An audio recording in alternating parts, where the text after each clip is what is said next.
Welcome to our explainer. Today, we're digging into some seriously timeless financial wisdom, and we're not getting it from some modern guru on social media. Nope, we're going way back to ancient Babylon to uncover the secrets to building wealth that lasts.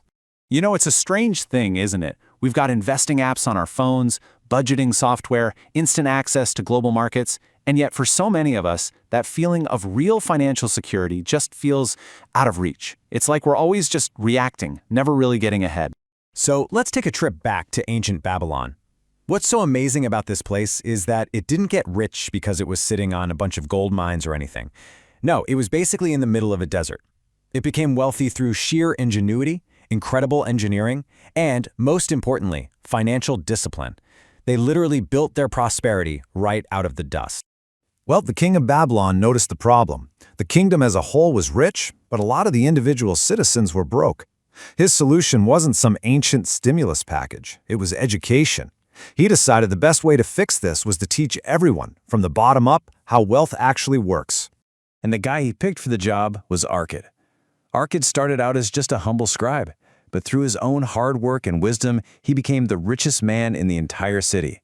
And he didn't come up with complex formulas or investment schemes.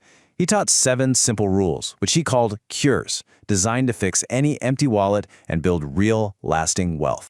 Now, there are 7 of these cures, but they all really stand on just a few incredibly powerful core ideas, these pillars of building wealth that are just as solid today as they were thousands of years ago. And it all starts with this one number. Seriously, this is it. The very first pillar, the absolute non-negotiable rule of getting ahead, is all about saving 10% of every single thing you earn. This is the big one. Pay yourself first.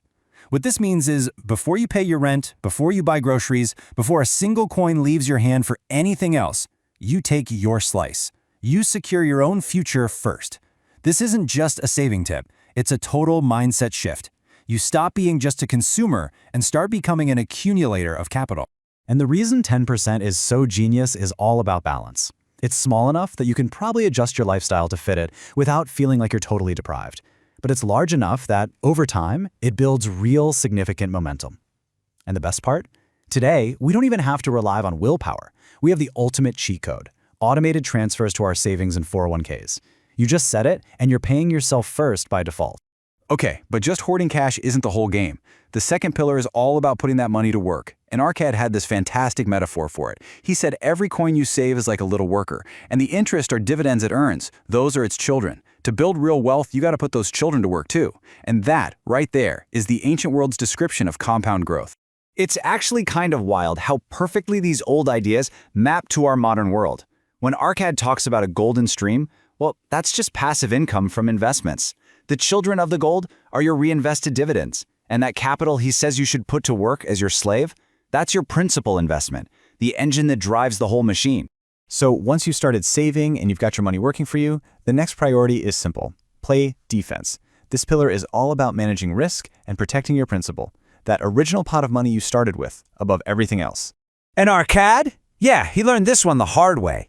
He tells this story about how he gave his entire year's savings to a buddy, a brickmaker, who was going on a trip and promised to buy rare jewels for him. The brickmaker, who knew nothing about jewels, got totally ripped off, and all of Arkad's money was gone. The lesson is brutal but simple. Don't give your money to someone who isn't expert in the field you're investing in. But what if you're not just starting out? What if you're already in a deep hole buried under a mountain of debt? Well, the book has a story for that too. Probably its most powerful one. It's the story of Dabasir, and it's basically a roadmap for how to get out of even the worst financial mess.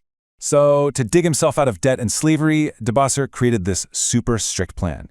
For every bit of money he earned, he would live on 70% of it, he would use 20% to systematically pay back everyone he owed, and, here's the totally game-changing part, he still saved 10% for himself.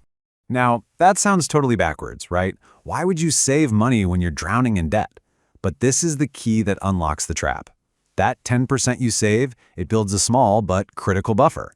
So when the next emergency happens, and you know it will, you have cash to cover it. You don't have to go into more debt, which means you can keep paying off your old debt and finally break the cycle for good. You see, Dabasir's journey wasn't just about the numbers, it was a psychological transformation. He went from having the soul of a slave to his debt, always whining, hiding from his problems, to having the soul of a free man, a person who looks for solutions, faces his problems head-on with a plan, and reclaims his self-respect through action. Okay, so this is all great, but it's ancient history, right? How do we take these powerful ideas and actually use them in the 21st century? How do we build our own modern financial fortress? Well, here's the thing. The fundamental principles of money, they haven't changed one bit, because human psychology, our relationship with greed and fear, is exactly the same. The only thing that's really changed are the tools we use. We've swapped out clay tablets for budgeting apps, but the goal is identical.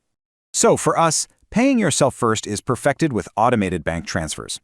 That golden stream of income, it's most easily and safely created with things like diversified, low-cost index funds. But we do have to add one crucial modern rule. We have to fight inflation. In Babylon, gold held its value. Our cash absolutely does not. So our investments have to be in things that grow faster than our purchasing power disappears. And this brings us to the final, and maybe most powerful metaphor from the book. You see, Babylon was famous for its massive, impenetrable walls. The city survived attack after attack because its defenses were so strong. Your financial life needs that same kind of multi-layered protection to survive the inevitable curveballs life is going to throw at you. So here's what that fortress looks like today. Think of your inner wall as your emergency fund. That's for smaller invasions, like your car breaking down. The massive outer wall, that's your insurance, protecting you from the really catastrophic stuff, like a major health crisis. And finally, you have the watchtowers. That represents seeking out expert advice and never stopping learning. Because real security isn't about hoping you'll never face a crisis. It's about building your defenses long before you ever see one. And at the end of the day, that's what this is all about. The point of building this fortress, of following these rules, isn't just to end up with a big pile of money.